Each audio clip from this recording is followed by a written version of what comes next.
Okay, so my top 10 favorite plugins right now. So today we're going to talk about my top 10 favorite plugins right now. I actually got a request in a comment on one of my previous YouTube videos from a viewer asking for my top 5 favorite plugins. And I thought about it and I can't even fit every category of plugins in a list of 5. So I went ahead and made the list 10, even though that's not enough either to really cover my top favorite plugins, thinking about the ones that I use the most, the ones that that's it. Use the most, the ones I appreciate the most, the ones that I tend to go for, right? The ones I tend to reach for. So doing a top 10 seems a little silly. Doing a top 5 seems a little silly, but we're going to do it anyway. And basically the way I made this list is I thought about the ones that I tend to reach for the most lately. So in this video, I'm just going to show you each plugin and talk about it. I'm not going to do sound examples using the plugins, but if you hang out on my channel a lot, you've probably seen me use these before. You've probably heard sound samples with these plugins before on my channel. And if not, you can just use it as a jumping point, a starting point to go search for that plugin and find a video where someone's using that one specifically. But of course, let me know in the comments below if you want to see a video on any of these individual plugins. I can dig into it and use it and have sound examples and the whole thing. And the idea is that a video where I show the sound example and I use the plugin and dig into some more details for each plugin is a video in and of itself. So I want to dig into the plugins, but before we do that, I just want to make a quick announcement, and that is that in my book club on my Patreon, so it's patreon.com/CatoNoise, we have a book club on the Discord server that we're hanging out on. It meets every Sunday morning. We vary the time based on when people are available, but we are starting a new book. So we are about to start this book. Now is a great time to join if you want to join. So we are starting the Glyn John Soundman book in the book club. I'm really excited for this one. It should be fun. I bought it a while back and I've been waiting to fit it into the book club. So we are starting this book. Feel free to join. You can join for as little as $1 a month and participate in the book club and also chat on the Discord and also have access to a bunch of other stuff. So check it out if you feel so inclined. Okay, let's talk about plugins. All right, so I've queued up my plugins here. Let's go through them. So the first one is Fabfilter Pro Q. And I still have the Pro Q3. I have not upgraded it. I am one of those people that tends to procrastinate upgrading. I'm sorry, but this plugin gives you a ton of control with an insane amount of features. I like using the dynamic band option a lot to help control harshness. So I'll often make a band dynamic and then use it to control some kind of harshness in whatever I'm working on. But there's also EQ matching, mid-side processing, multiple phase modes, and a lot more. So if you want a ton of control over your EQ parameters, there's a reason why this one's so popular. So the next set of plugins on my list are actually hardware emulations. So this one is emulating the LA2A. This plugin is made by Universal Audio. There are other companies that make other emulations for the LA2A, right? Waves has one. There are a bunch of them. So you can dig into them if you want. And this one's mimicking an optical tube compressor. It's a nice, warm, smooth compression. I use it a ton on vocals. I use it on a bunch of other stuff as well. And actually, I have a video where I compared this one with the Waves one.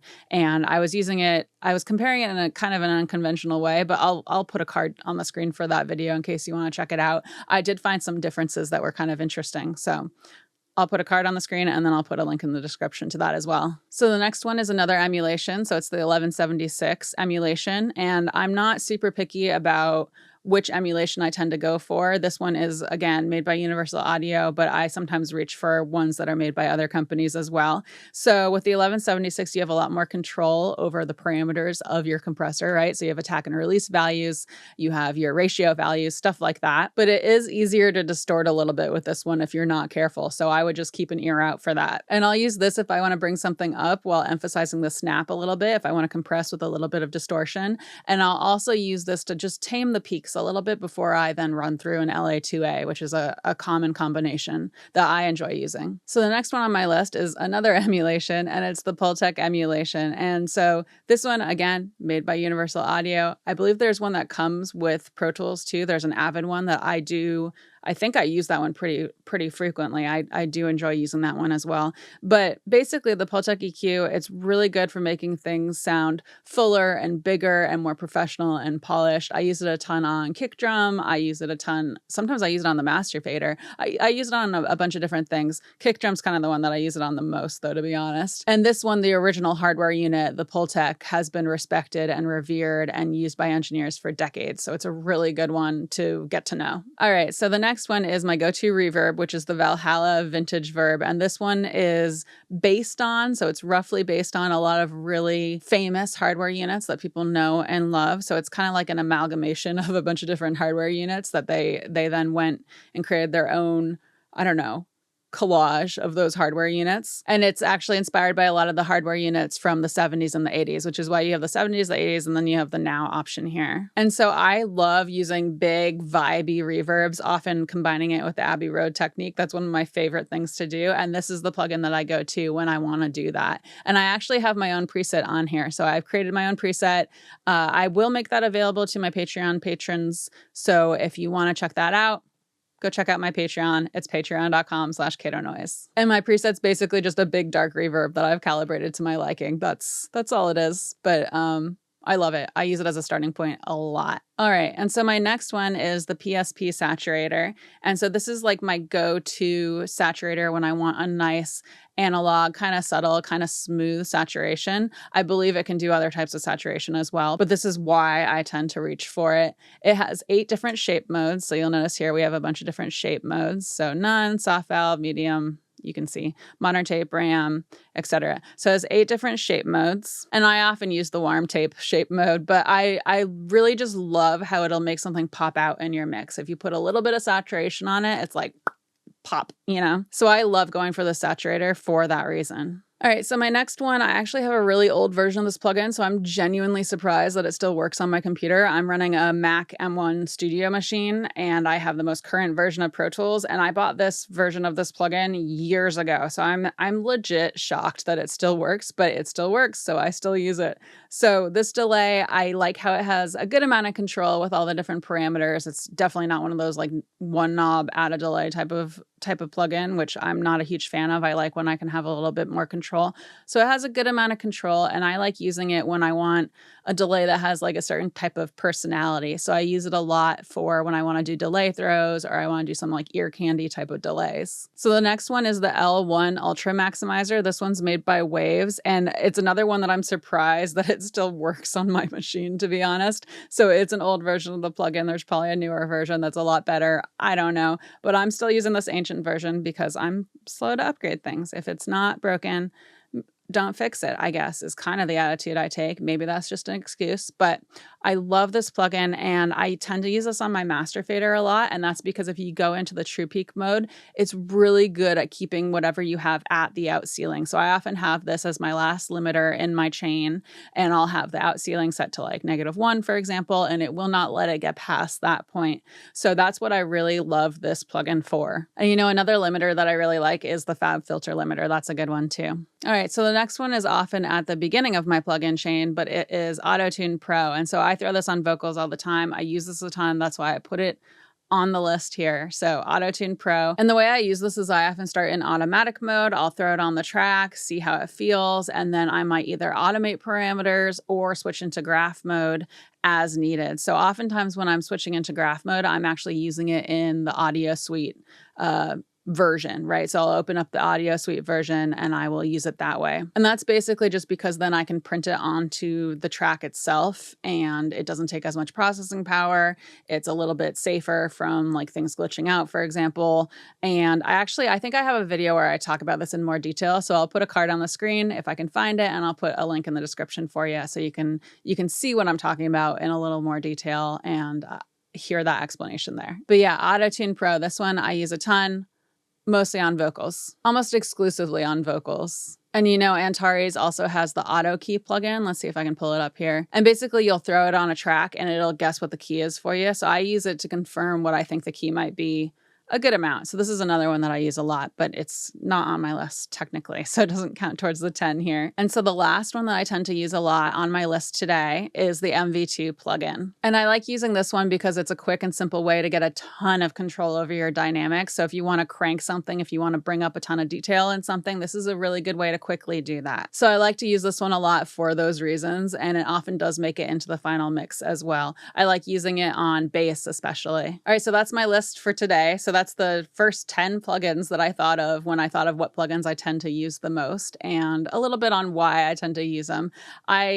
Thinking about this list, I didn't even get into some categories of plugins, right? So things like de-essers, noise reduction plugins, multiband compressors, like the Fabfilter one, that's one that I like to use a ton. Other tuners as well. You know, Autotune tends to add a certain shimmer to the sound, and a lot of times I tend to choose that one, but sometimes I'll choose a different tuner plugin because of the way it affects the sound. It's like coloring the sound in its own way, depending on which one you use. So other tuners would be another one that could make it on this list, and MIDI instruments as well. I didn't even cover any MIDI instruments in this list. So I could definitely make more lists like this. Let me know if you want to see more lists like this. And let me know if you want to see more lists that are geared towards a different purpose, right? So a lot of these plugins were geared towards mixing.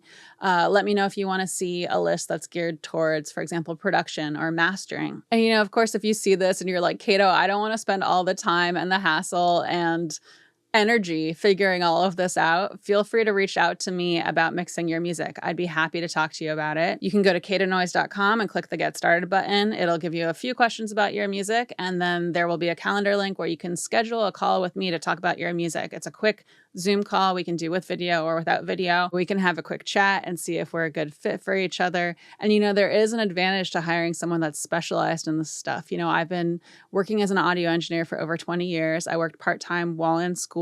I've been full-time as an audio engineer since graduating school. So that's been over 15 years.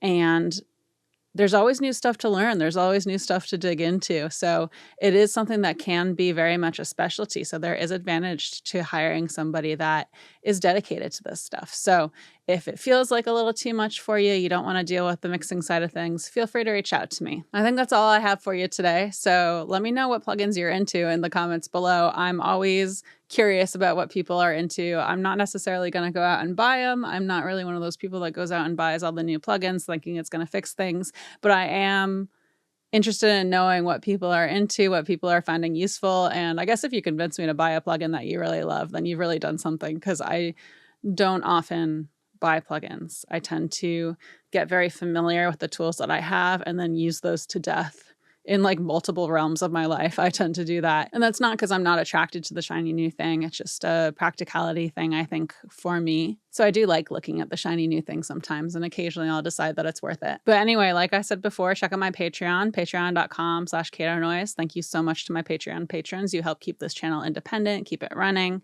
And if you want to work together, check out my website, katonoise.com.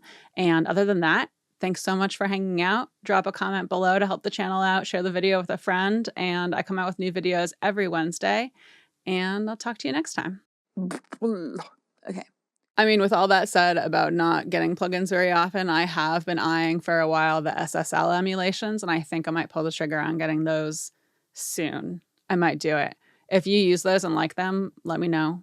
Or if you use those and don't like them, let me know, because I kind of want to know either way. But I am thinking about getting those SSL emulation plugins because I don't have any of those, and they are very cool. And I've used SSL boards before, you know, and I think it'd be really cool to have some emulations there.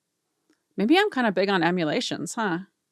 Anyway, whatever. Also, if you're the artist that left the oversized drumsticks buried in my sofa, the sofa that's behind me under the pillows, you couldn't see it, but it was buried and it was in the sofa, and they're very pointy. And you know who you are. If you did that, I'm onto you. It may or may not be a sitting hazard, you know? Just drumsticks all over the place. We have an emotional support drumstick in the booth. We call it the emotional support drumstick. It's just a single drumstick. It hangs out by the doorway, kind of like in the door frame. I don't know how that started, but it's there, and it's there for emotional support. And I have some solid plans to put googly eyes on it. I've also been using my Grip Master a lot more. I brought it up to the studio, and I've been using it to help like strengthen that pinky, you know, for bass. Anyway, I think I have nothing else to say, so I hope you're all doing well, and talk soon.